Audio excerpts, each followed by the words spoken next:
I can't breathe.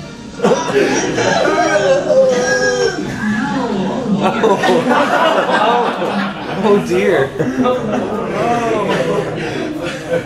Okay, so that is an example of what really shouldn't happen in news, but it's also an example of why you should watch news live. So, let's see, where is my... Go to your PowerPoint. Orange paper. Just orange. See down at the bottom. There's the P. Somebody help me, please. I can't. Somebody get up and help me. There you go. Owie. You know? Click on the downloads thing. See where it Right. says Word, Excel. Click downloads. Click that. This. Click that. Click it now. There we Now. go. Why is it not on that list?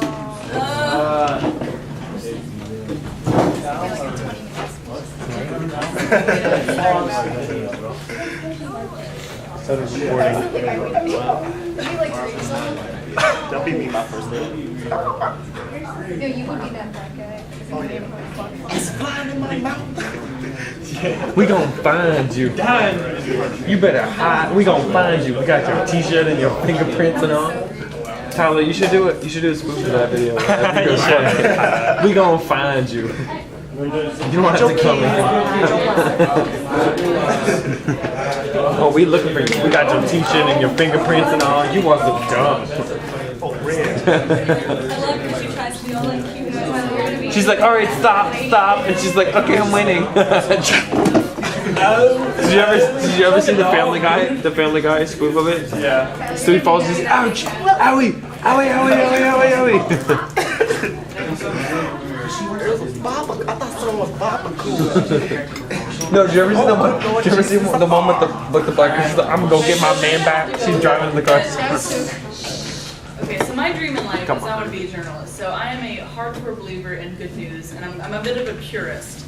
Like, I don't like gossip. I don't like the rumor mill. I don't enjoy that kind of news, and I particularly hate when that kind of attitude is brought into the newsroom.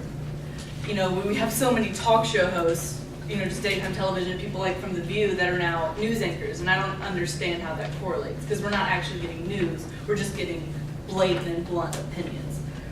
And America has a media crisis at the moment, because 62% of people, and this was a stat taken from,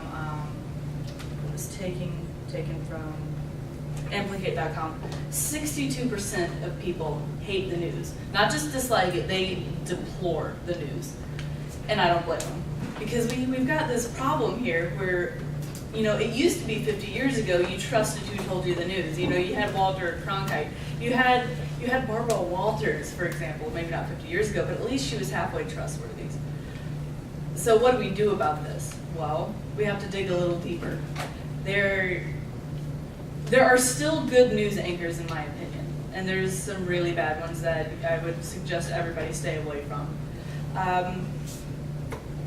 The first person who I think is a horrible news anchor is Nancy Grace. My mother is obsessed with Nancy Grace. I don't know what the issue is here, but Nancy Grace just has like this audience of like stay-at-home moms. They love Nancy Grace. And, you know, I like where she's going. I like her passion. You know, I understand where she's coming from. But she will stay on the same topic for over a year. She covered the Casey Anthony story for over a year every night. And then she had twins. And it was miraculous. She wasn't ever supposed to have children. She had them. But she literally talked about her babies every night for about 6 months. I know everything about Nancy Grace's babies now. I could probably change their diapers. And my mother would force me to watch this because I didn't get to pick the news. So she's rude. She's incredibly rude. She lacks couth. You see her passion, but that's about all you see, which is pretty much her problem. And she, like I said before, she really doesn't know how to drop a topic. Like, she doesn't know how to move on. And in the meantime, you know, stories that really need to be covered, other, you know, Amber Alerts, other kids that are missing, she's completely ignoring the fact and only focusing on one thing, which she really could be helping a lot of people. You know, focusing on maybe one case every week instead of one case for over a year. And then we have Glenn Beck. Now, as a conservative, I agree with a lot of things he has to say. But as a news viewer, I hate the way he says it. I deplore it. Because he literally ends up in tears almost every night. Just, this is a god-awful thing to watch. It's like watching a midlife crisis. And he's a bit of a fearmonger. Like, he doesn't really know how to talk about the issues of America without scaring the crap out of people, which is one of his problems. And, you know, Fox, he doesn't work there anymore now. He's a comedian now, actually. He's on the funny circuit, which is kind of weird. I mean, he just took a total 180 there. But he has great points, but his dramatics and his silliness just completely shrouds that. And this is one of the reasons why Fox News is made fun of so much. Because you have anchors like Glenn Beck, who they just gave a spot, but at the same time, you know, I like the way he does his show, the setup of it. You know, he's got this old school like chalkboard thing going on, which I really like that. He just simplifies things, but it's how he says it that's really turning off people and making, you know, a lot of, you know, of the far left think that the right are a bunch of crazies. And last but not least on the bad news list, these are just a couple people, but it's Joy Behar. Does anybody know who Joy Behar is? She was on The View. And The View was nothing but a gossip central. She was rude. She had no couth. She was almost like the redheaded version of like Nancy Grace. But for some reason now she has a spot as an anchor on CNN. She gets an hour to bash people. And one of the problems of Joy Behar is that she has no concept of diversity. You know, it's either her opinion or no way. She doesn't know how to respond to people who think differently than her, and she purposely brings people onto her show who she can poke and prod and make angry. She recently, and she takes horrible digs at people, like about Mitt Romney. She said that she hoped his house would burn down, and that the Mormon police would come and help her or help him. And she also made some really nasty comments about America's darling Honey Boo Boo child. I took this as a personal offense. She said, what's little Honey Boo Boo going to grow up to be? That's what I want to know. She's going to be a fat kid. She's going to grow up to be a big fat woman. She is, I can tell, she's just a kid. But you see these genetics are right there. She's going to have large boo boobs, honey boo boobs. She said this on her show. Do you really want to watch that filth? Like, just, I mean, if you want to watch some comedy, she's great. But if you want something real, don't go there. On the other circuit here, the solution to the problem is watching good news. You know, it may be a little bit more on the drier side, but we have Greta Van Susteren.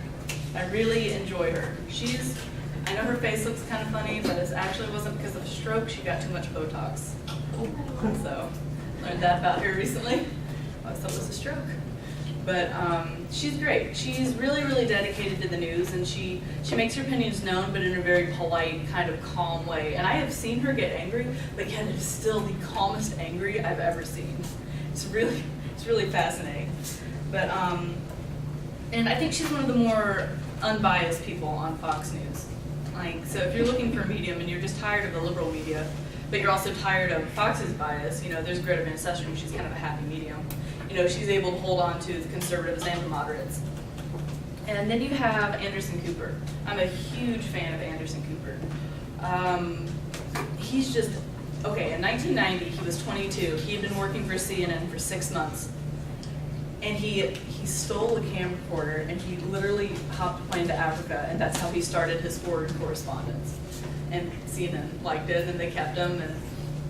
But one of the reasons I like him is, you know, he recently came out of the closet, but he hasn't made a huge deal about it. You know, he's not using his stage as a platform for his beliefs. He's just very mild about it, and I respect that. I have great respect for that. But he's great when it comes to foreign correspondence, and if any of you here are Democrats, like, he is great for that. Like, he really captures the heart of the Democratic part of this nation. And there's also my favorite, Christiane Amanpour. And if you're fascinated by foreign intelligence and foreign correspondence, she's the one to go to. She actually is the lady who pretty much opened up you know, our country to seeing what it's like for Muslim women to live. You know, she really kind of blew the cap off Sharia law. And she's on CNN from time to time now, from time to time. But there are things you can do that aren't just about, you know, watching these big news stations. You can always tune into your local news stations, and they're going to be typically, you know, it's gonna be smaller, it's gonna be more local, but it's, you know, the stuff they cover is the stuff that's gonna affect you personally. And even here in Lynchburg, we have a Liberty correspondent, and, you know, you can always, going from the big news to the little news, like you can take what you've learned in the big news stations and see how that will apply to you directly via the little stations.